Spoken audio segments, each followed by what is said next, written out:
এরা মুসলমান যুবক, এদের মা মুসলমান, এদের বাবা মুসলমান।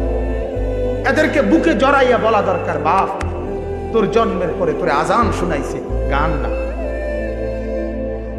তোর জন্মের পরে তোরে আল্লাহর নাম শুনাইছে, গান না, গান না।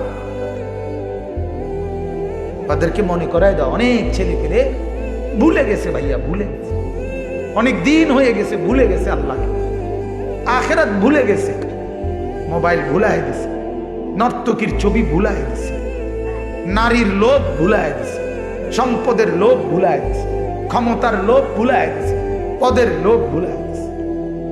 আপনাদের কাছে অনুরোধ ভাইয়া, যার যে কয় ওয়াক্ত নামাজ ছুটে গেছে আল্লাহর কাছে তওবা করে মাফ চান। দেখবেন উনি খুব ভালো, ওনার মতো ভালো হয় না। উনি 90 বছর পরেও মাফ চাইলে শুধু চোখের পানি দেখলেও মাফ করে। উনি শুধু চোখের পানি বুঝ পাইলে মাফ করে। এই জন্য হতাশ না হোক।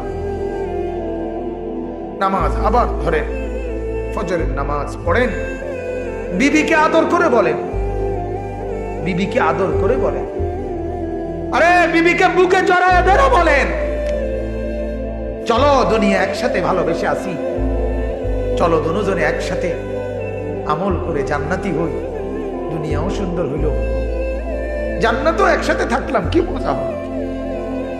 এটা বলেন না বিবি, ছেলেকে বলেন না, আব্বা চলো না দুজনই নামাজ পড়ি, বাবা তোমারও ভালো হবে, আমারও ভালো হবে, একসাথে জান্নাতে থাকবো, কি মজা হবে, বলেন।